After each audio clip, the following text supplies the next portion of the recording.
Hi everybody, welcome back to the Energy Stoners Cafe and Talk with TQ. Tonight I'm so fortunate to be once again in the Mocha, in the Studio Theater of Exile, in the Black Box Theater, to interview another fantastic guest. Tonight I'm interviewing, and I'm privileged to interview, a fantastic performing artist. His name is Thomas Kramer.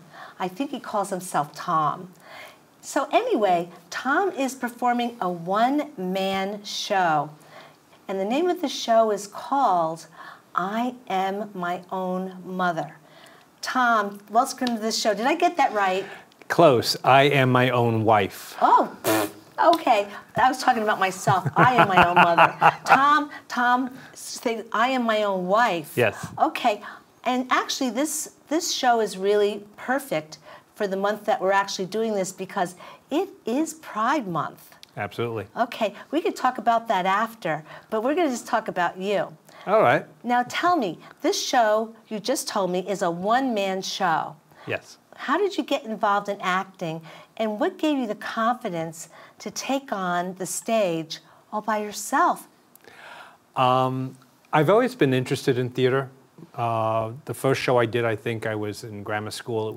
I was in 4th grade, and we did a production of The Little Tailor, which is the fable about the man that kills 7 flies with 1 blow, and it's a fairy tale. And I did that, and from that point on, I've always really been interested in theater, in all aspects: directing, designing, writing, and acting. In high school, I worked backstage for most of our shows. We did musicals and straight shows, and then in college, I became involved with the theater group in college, and at that point was when I started directing and was more on stage. After college, I wound up working in dinner theater in Elmsford at an evening dinner theater. I was there for their 5th anniversary and was there for 2 years after that, working behind the scenes as the property master. I had an offer to go out to Ohio to the Kenley Players for summer stock, nationwide famous summer stock company run by John Kenley. Did 2 seasons out there. I came back. I worked off Broadway. I worked in other dinner theaters. I worked out on Long Island and in Rockland County, always behind the scenes. And my goal was ultimately, in theory, to direct professionally. But I reached a point in my life where I hit a dry spell in terms of jobs, theater-wise, and I realized that a steady income was something that I really enjoyed. I liked eating on a regular basis.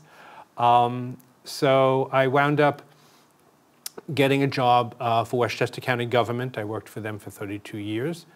And while I was involved with government, I became involved in community theater. First in Yonkers, then in White Plains and Mount Pleasantville. And it was through community theater that I met Mara Mills, the artistic director of Studio Theater in Exile. And we started collaborating on a number of pieces, and we just had a really great symbiotic relationship where we support each other. We have a similar vision for theater, and I wound up directing and acting at the Herbert Mark Newman Theater, which was her theater in Pleasantville.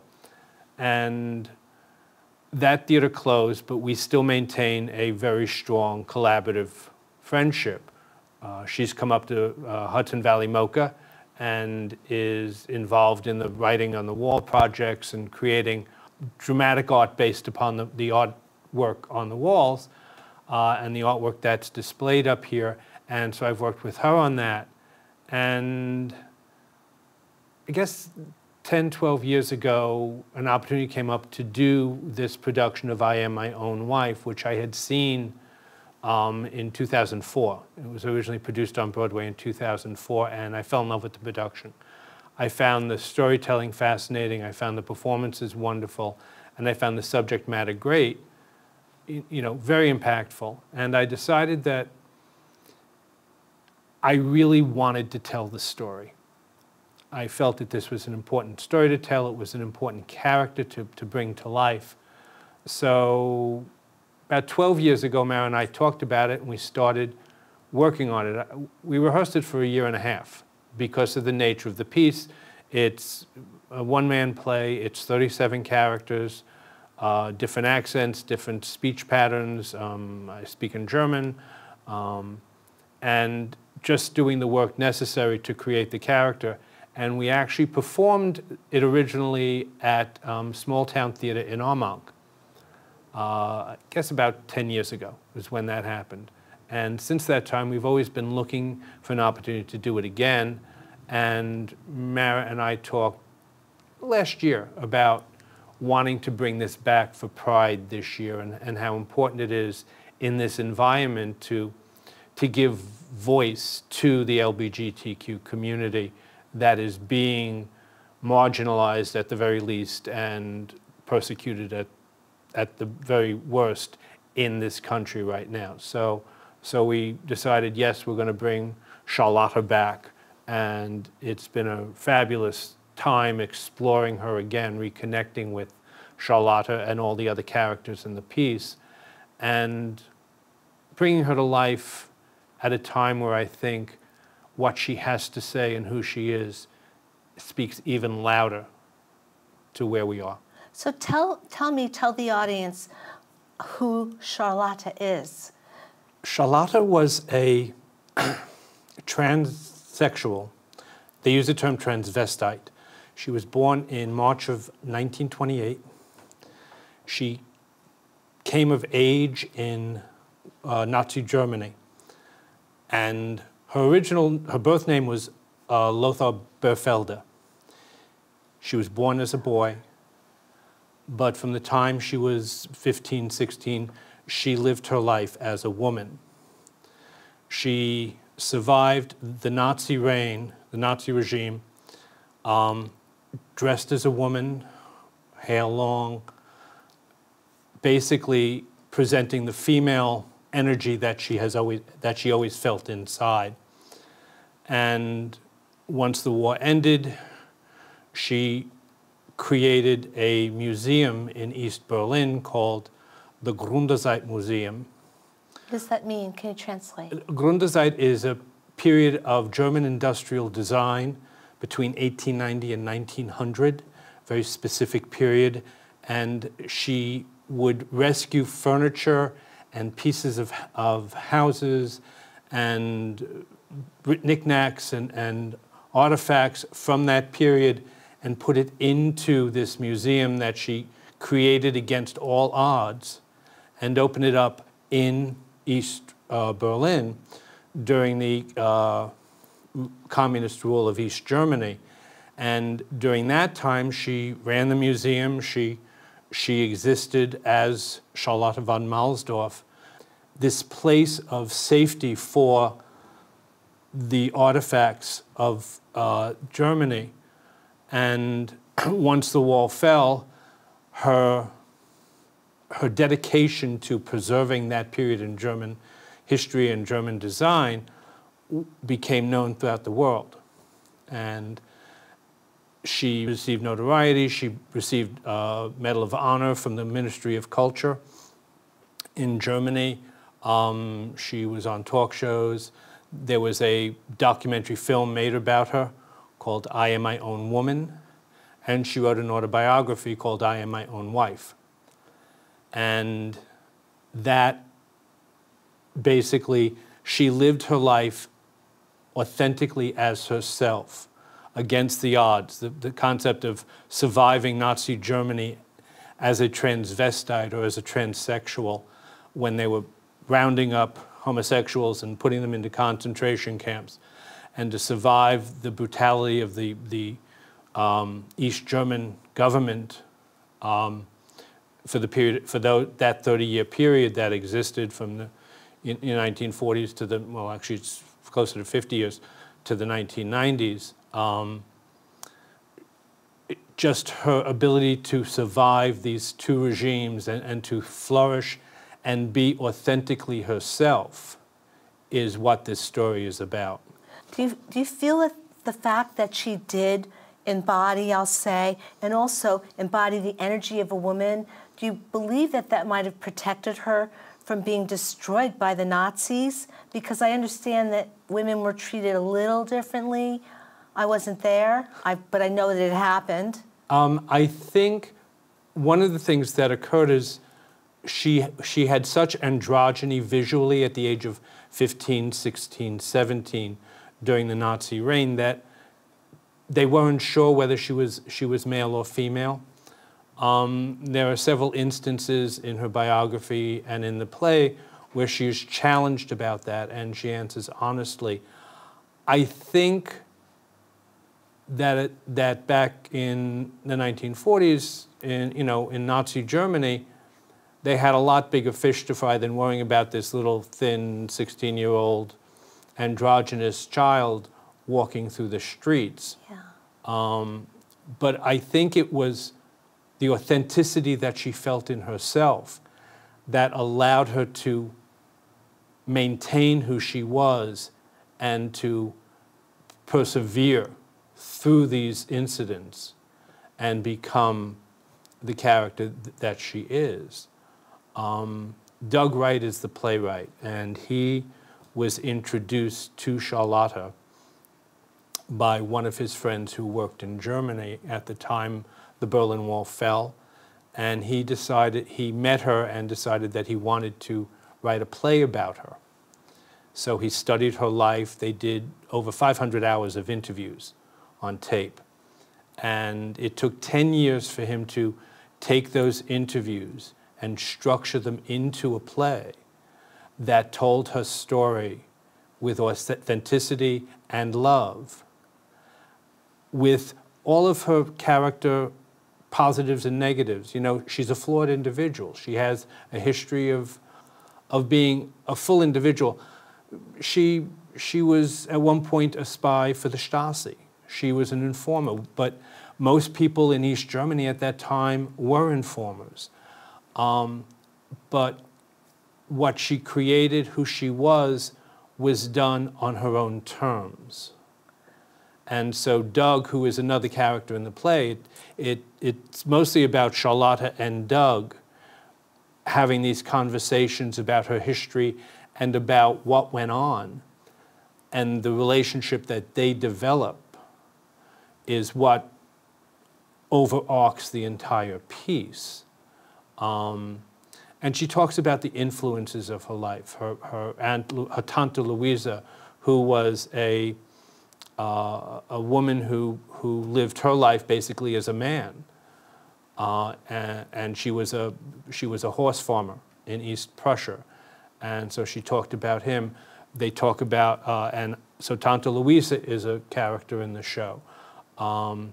There is a character called Alfred Kirchner, who was a fellow antique collector that she met in the 70s in East Berlin, and they developed a relationship of friendship, a very strong, loving friendship, and how Alfred was caught up in the Stasi sweep of stuff, and how she still supported him and maintained him. And there was a question as to whether or not she played a role in his fall, in his downfall, which is never 100% answered, but even if she had some part in that, she still maintained a devotion to him and cared for him once he was released from prison.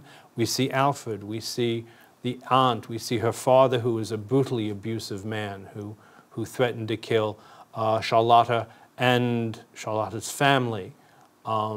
We see... Because of Charlotte's transvestite? No, it was just he was a brutal person. Oh, just... It had nothing to do with Charlotte as an individual. Charlotte's description of her father was he was a Nazi. He was brutal, and he was for militarism. Even to his own family? Yes. And and the years for my mother of her marriage were a moratorium. My mother wanted to get a divorce from him, but he wouldn't do it.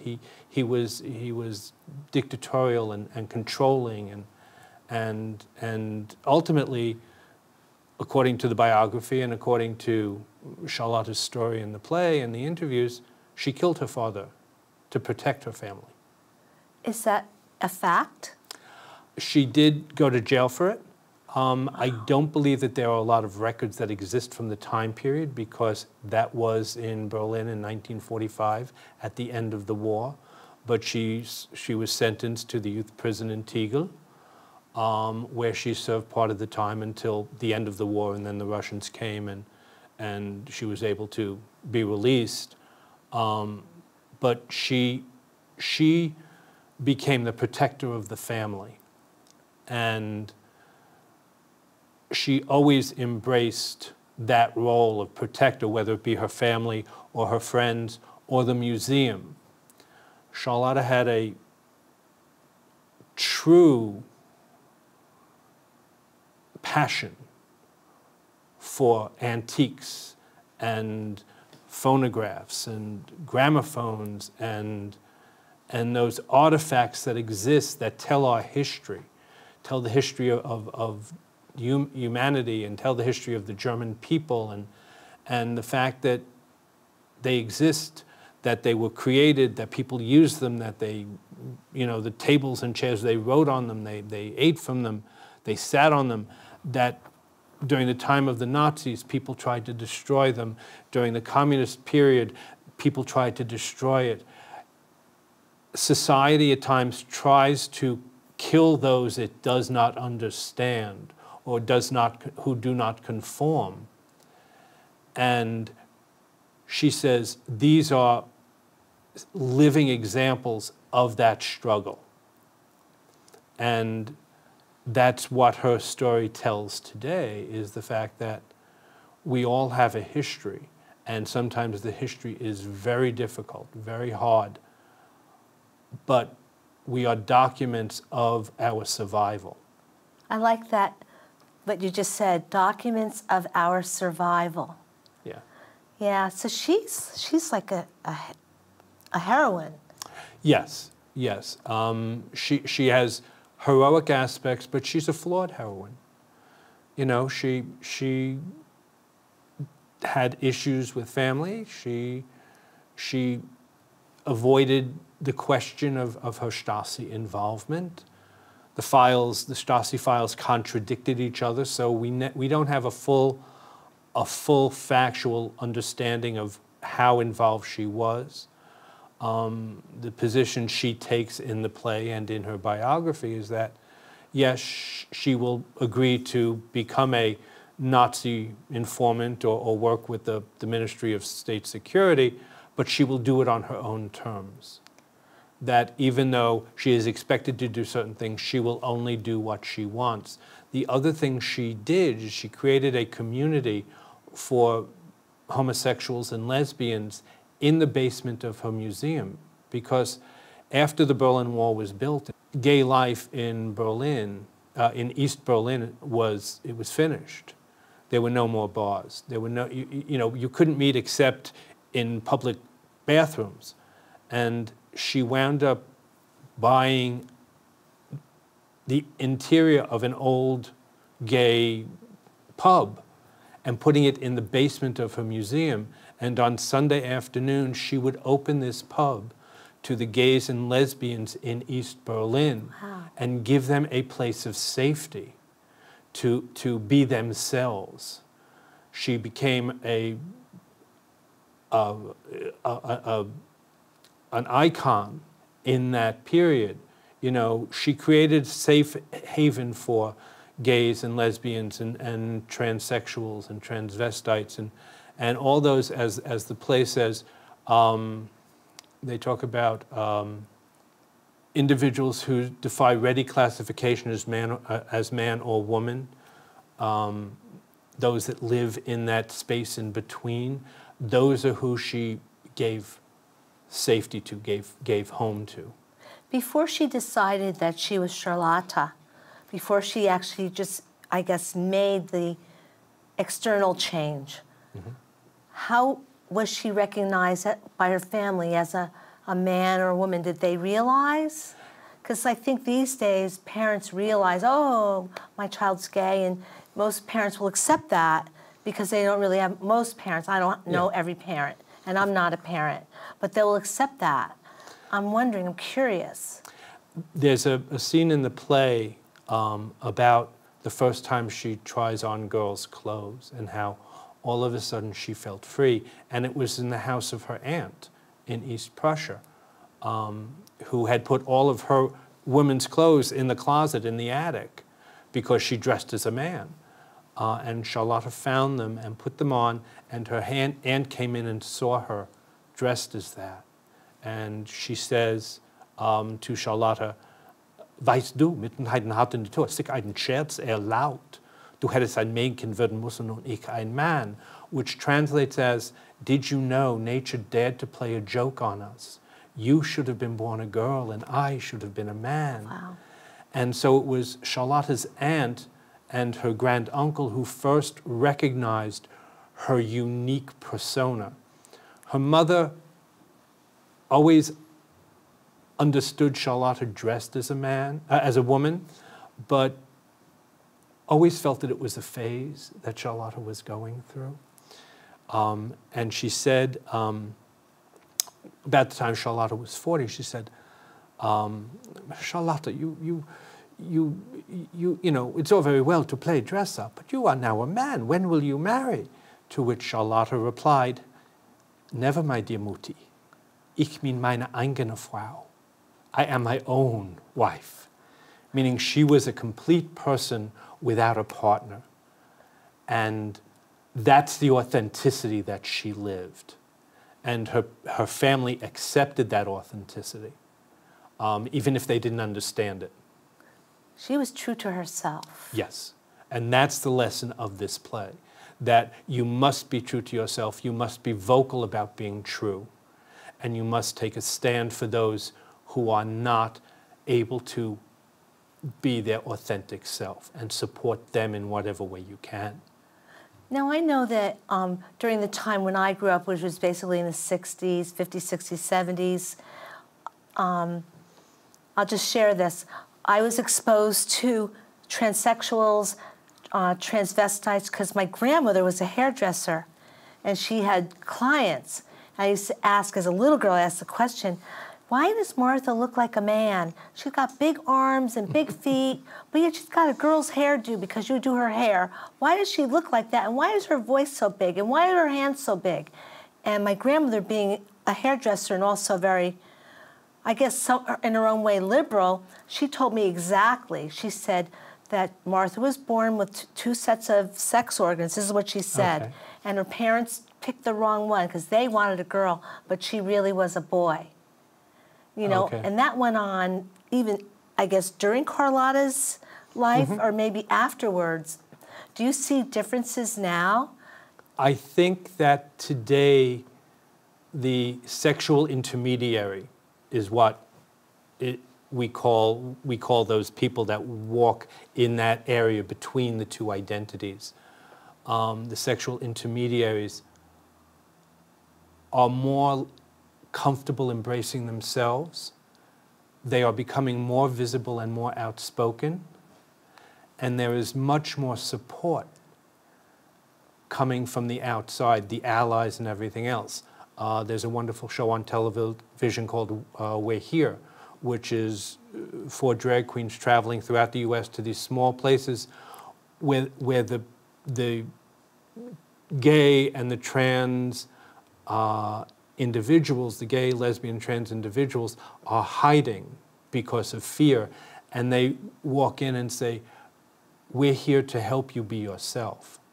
And I think that that's what's changed, that more of us are standing up and saying, this is who we are, this is how we approach life, this is who we support, and if you try to tell us we're wrong, then you're the issue, you're the problem, we're not the problem. I think that might be true. I think that is true. Yeah. There was a sort of like a chant. I think it became popular. I want to say in the 70s and 80s, we're queer, we're here, get used to it. Yes. Yeah, yeah. And I think that that really rings true today. Do you think most people are more accepting now? I mean, I feel so, but I'm not sure. If you look at polling, yes, more people are more accepting. And the younger the demographic in the polling, the broader the acceptance is. The problem are the voices in opposition are much louder and much more vitriolic and much more dangerous. So it has created a situation where lives are in danger, where trans children are being denied health care and coverage out of ignorance.